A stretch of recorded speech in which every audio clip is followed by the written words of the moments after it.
Tu as été plutôt bien accueillie, j'ai l'impression. Comment ça s'est passé ton intégration ? J'ai été très bien accueillie.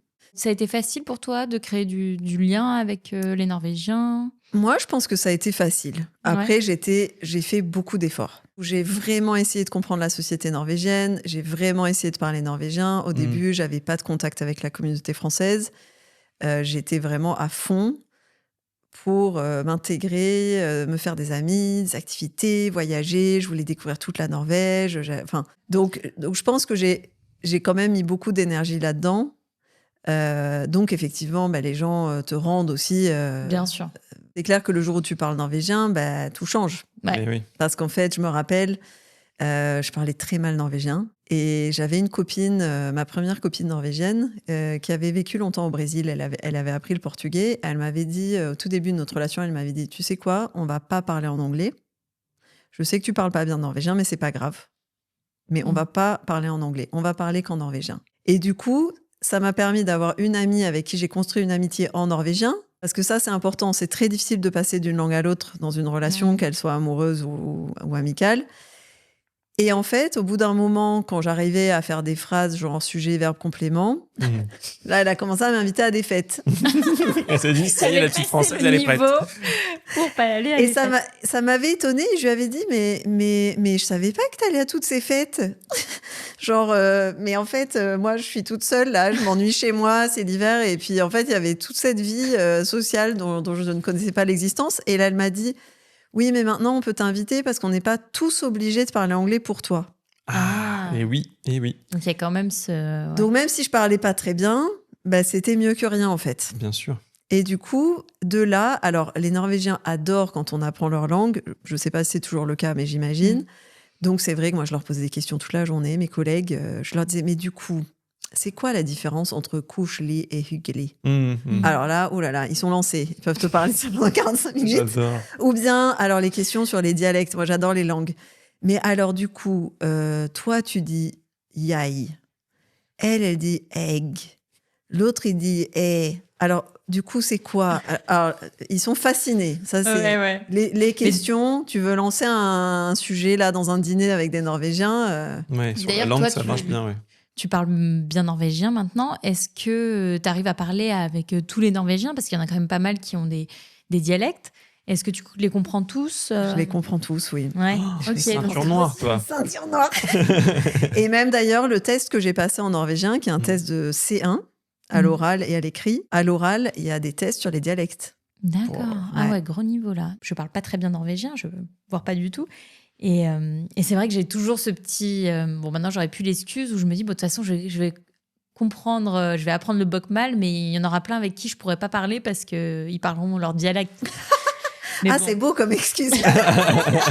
15 ans plus tard. Donc voilà, je m'étais mis ça dans mes excuses. C'est intéressant. J'ai d'autres excuses. Un petit nid d'excuses. Voilà, ça en fait partie. Je me dis, bon, de toute façon... Alors...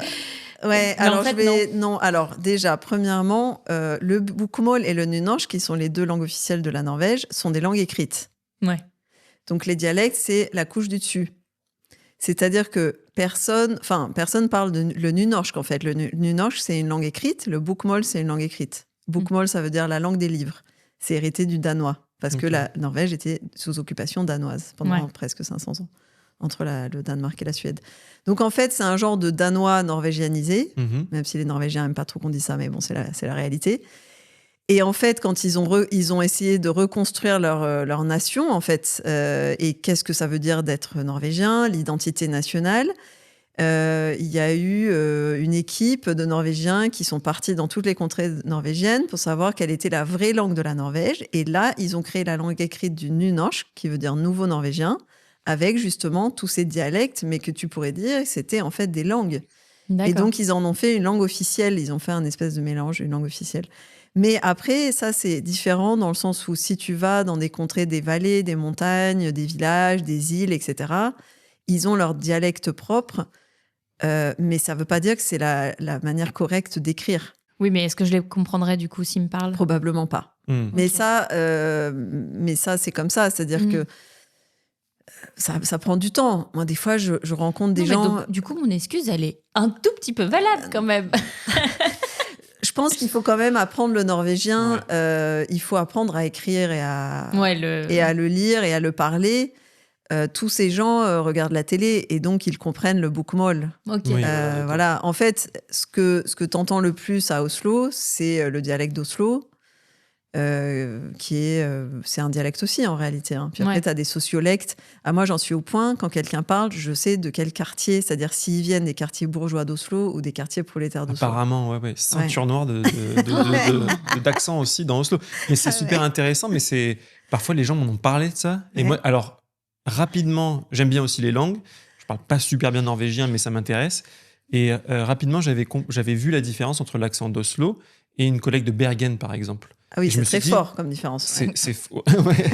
Pas sûr. Ouais, Lucie rigole parce qu'elle peut-être pas qu'elle aurait remarqué. Alors ça, c'est très intéressant. Donc moi, j'ai un enfant qui va avoir 5 ans, puis j'ai 2 beaux enfants qui ont 12 et 15. Ouais.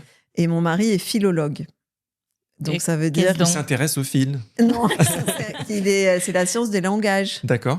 Et donc, il est très, très bon en langue. Il parle 7 langues. Ah non, mais il parle parfaitement norvégien, mieux double que moi. Ceinture noire, là. Mieux que moi. Non, il parle mieux que moi parce qu'en fait, moi, les gens savent que je suis pas norvégienne. Quand j'ouvre la bouche, j'ai un accent. D'accord. Je parle correctement, mais j'ai un accent. Lui, il a pas d'accent. Punaise. Très énervant. Mais du coup, ce qui est intéressant, c'est que nous, on corrige les enfants en norvégien. Mais non. Ah si. J'adore. Ah si, on les corrige. Moi, c'est ma fille qui me corrige. Génial. Ma fille de 3 ans. Quand on commence à parler norvégien, c'est un monde. Moi, je compare ça. C'est comme si quand tu parles pas norvégien, tu es dans un train, tu vis dans un train. Et quand tu parles norvégien, on ouvre la porte du train et tu découvres le monde. C'est-à-dire que tu peux lire les journaux. Tu peux écrire dans les journaux. Moi, j'écris dans les journaux norvégiens. Tu peux regarder la télévision. Tu peux participer au débat public. Tu peux assister à des réunions de l'école de tes enfants. Tu peux assister aux réunions du syndic. Tu peux proposer des changements dans ton syndic. Tu peux devenir... moi, j'ai été... Comment ça s'appelle syndicat. Tu peux participer au syndicat. Tu peux... Enfin, je veux dire, tu peux être bénévole. Tu peux devenir bénévole de la Croix-Rouge et faire je ne sais quoi pour les enfants malades. J'en sais rien. Mais en tout cas, en fait, tu fais partie de la société. Ouais. Et je pense que c'est... si je peux envoyer un appel à tous les gens qui nous écoutent, je pense que c'est une erreur. Alors, à part si vous venez pour 6 mois, à ce moment-là, effectivement, bon, je ne vais pas juger. Moi, je pense que même pour 6 mois, ça vaut la peine d'apprendre une langue, ou les bases. Je pense que c'est se tromper, en tout cas, que de croire que parce qu'ils parlent anglais, c'est suffisant. Que c'est suffisant, parce qu'en fait, la réalité, oui, ils parlent anglais, c'est vrai. La réalité, c'est que si tu es dans un travail et que tu as une pause déjeuner, ils préfèrent parler norvégien parce que c'est leur langue. Ils préfèrent parler norvégien. Et puis, s'ils t'invitent... Moi, j'ai été invitée à des repas de Noël chez des Norvégiens. Je pense que si je ne parlais pas norvégien, ils ont toutes les grand-mères et c'est trop compliqué. Ouais, c'est sûr. C'est trop compliqué. Faire changer tout le monde. Il faut faire changer tout le monde. Et donc, alors, au début, c'est mignon. Mais après, le souci, c'est que quand on reste là un peu plus longtemps et qu'on ne parle pas norvégien, ça devient un petit peu problématique pour trouver un travail. Pour évoluer, comme tu disais tout à l'heure. Pour évoluer. Toi, tu l'as senti peut-être aussi. Ouais, moi, je l'ai senti aussi. Donc, c'est vrai que... Et puis, par exemple, alors, les Norvégiens adorent lire le journal. Je ne sais pas si vous avez remarqué. VG. Pas que VG. Il y a un nombre de journaux complètement incroyable. Il y a quand même un journal ici qui s'appelle La lutte des classes. Klassekampen. Faut le faire quand même. Oui. Donc, il y a des journaux locaux, des journaux politiques, des journaux financiers. Les Norvégiens adorent lire le journal. Et lire le journal, c'est aussi une manière de s'informer. Quand les gens disent c'est dur de se faire des amis, déjà, il faut apprendre ce qui se passe dans sa communauté. Bien sûr. Moi, par exemple, cette année, j'ai participé à quelque chose qui s'appelle TV Action avec mon fils, où en fait, c'est un genre de téléthon tous les ans, mais pour une organisation différente. Oui, mais il faut parler norvégien pour faire ça. Oui. On fait du porte-à-porte, ils nous donnent plein de papiers qu'il faut lire. Après, on récolte de l'argent. Il faut un peu comprendre le système. Et puis, ça, par exemple, c'est le genre de choses... là, tu gagnes des points dans ton quartier. Tu arrives avec ton petit enfant. Là, en plus, cette année, c'était pour donner pour une association pour les enfants malades du cancer. Alors, tu arrives avec ton petit enfant. Voilà, on récolte de l'argent pour les enfants malades du cancer. Alors là, ton voisin, il te regarde. Bon, on va te donner de l'argent. Allez, c'est parti, on sort le VIPS. Allez, bon, on ne peut pas combattre. Et en fait, c'est aussi tout le bénévolat. En fait, il y a énormément de valeurs sociales au bénévolat. Ok. Ça, il faut le comprendre. Si vous vous sentez seul, si vous n'avez pas d'amis, etc. Tout ce qui est bénévolat, donner de son temps pour la communauté. Et ça vient de la culture chrétienne, toute la religion, etc. Mais bon, pareil, sans parler norvégien, c'est compliqué. Et les Norvégiens se plaignent souvent, et il y a aussi des études qui montrent ça, que les immigrés ne participent pas dans toute la vie associative et communautaire dans leur quartier, dans leurs écoles. Par exemple, vous qui avez des enfants, il faut savoir que quand vous êtes invité à une dugnad, il faut y aller. Alors là, déjà, je savais, Laurelou, que tu allais me mettre dedans parce que je te dis que Lucie va ensuite me rappeler tous les sujets qu'on fait pas et qu'on devrait faire. On a fait deux dugnades. On va être signalé. Il y a cours de piscine, on peut pas venir. Et j'ai quand même dit, mais est-ce qu'on peut participer ? Moi, je me suis dit, je vais leur faire des crêpes, je vais leur faire un truc, tu vois. Ils m'ont dit, non, il y aura un prochain, t'inquiète. Mais là, j'ai commis une erreur de fou, là. Alors, j'avais été invitée à une dugnad une fois dans mon syndic. Attendez, pause. Il faut qu'on explique dugnad. Et oui, c'est vrai. Pour ceux qui ne sont pas encore en Norvège ou qui n'habitent pas en Norvège. Comment tu définirais le dugnad ? Alors, moi, je dis la dugnad, mais toute évidence, il n'y a pas de là ou de le. Hein, Oui, c'est vrai. Alors, la dugnad, c'est... comment décrire ça ? En fait, c'est donner de son temps pour la communauté. Mais ça peut être n'importe quelle communauté. Ça peut être une communauté dont on est membre.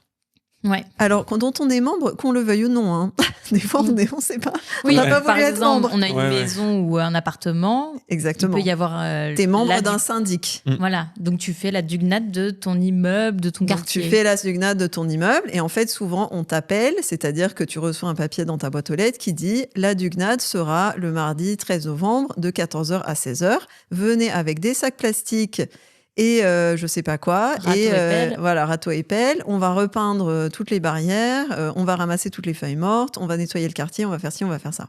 Après, il y a les dugnads pour les enfants. Alors, il y a des grosses blagues en Norvège, parce qu'en fait, les Norvégiens n'aiment pas non plus aller à la dugnad, mais c'est une obligation sociale. Ouais. D'accord. Donc, en fait, ça les gonfle. Et donc, les blagues, c'est du style... Surtout, ne laisse pas ton enfant commencer la fanfare, parce que là, tu vas devoir te mettre à mi-temps, tellement il y a de dugnad. Oh putain, ouais, c'est ça, mais en fait, avec les enfants, t'es dedans. Parce que, pourquoi la fanfare ? Parce que tous les enfants défilent le 17 mai devant le Palais du Roi et Karl Johan, qui est les Champs-Élysées. Mais uniquement ceux qui font la fanfare ? Bah, je sais pas. Alors, la fanfare, ça peut être plein de choses différentes. Okay. Ils font des dugnades pour avoir plus d'argent, pour acheter des instruments de musique. Ils font des dugnades pour partir en voyage. Enfin bon, après, t'as des dugnades. En fait, t'as des dugnades. À partir du moment où t'as des enfants, déjà, c'est foutu. Mais pourquoi c'est pas les enfants qui font le dugnad, d'ailleurs ? Pourquoi c'est les parents ? Parce que les parents, tu dois faire des gâteaux, tu dois vendre les gâteaux, tu dois être derrière le stand pour vendre les gâteaux. Tu peux pas demander à un enfant de 5 ans quand même. Oui. Non, t'inquiète pas, je ne vais pas travailler, mon enfant. Non, mais si tu veux, c'est les parents qui doivent prendre la responsabilité. Ouais. Et puis après, il peut y avoir d'autres dugnades. Mais alors, il y a différents niveaux de dugnades. Oh, punaise. Alors, le niveau bas... Nous, on est ceinture blanche en dugnade. Ouais. Le niveau nul, les pires, c'est nous, les immigrés. On se dit... Oh, j'ai pas envie, il fait froid dehors. On n'y va pas. Ou j'ai piscine, ou je sais pas quoi. Non, attends, moi j'ai une réclamation, c'est que les dugnades, à chaque fois, on nous envoie 2 semaines. Alors que normalement, ils sont hyper dans l'anticipation. On nous le dit 2 semaines à l'avance. À chaque fois, c'est pas bien, il faut se plaindre. Ok. Il faut se plaindre. Ouais, voilà. Là, tu veux gagner des points. Tu vas voir les gens qui organisent le dugnad. Tu dis, moi, j'avais vraiment envie de venir au dugnad. C'est très important pour moi de faire partie de cette communauté. J'avais vraiment envie de rencontrer mes voisins. J'avais envie de faire des gaufres en plus. Et vous m'avez dit ça 2 semaines avant, j'ai pas eu le temps de me préparer. J'ai hésité à annuler mes vacances. Et voilà, j'ai hésité à annuler mes vacances à Svalbard. Ma rando de 8 jours. Mais bon, ma mère était malade, donc du coup, je me suis dit quand même, je vais m'occuper d'elle. Non, je rigole, mais... Et là, la prochaine fois, je peux te parier, ils vont te l'envoyer en avance. Si ce moment t'a parlé... L'épisode complet t'attend juste ici.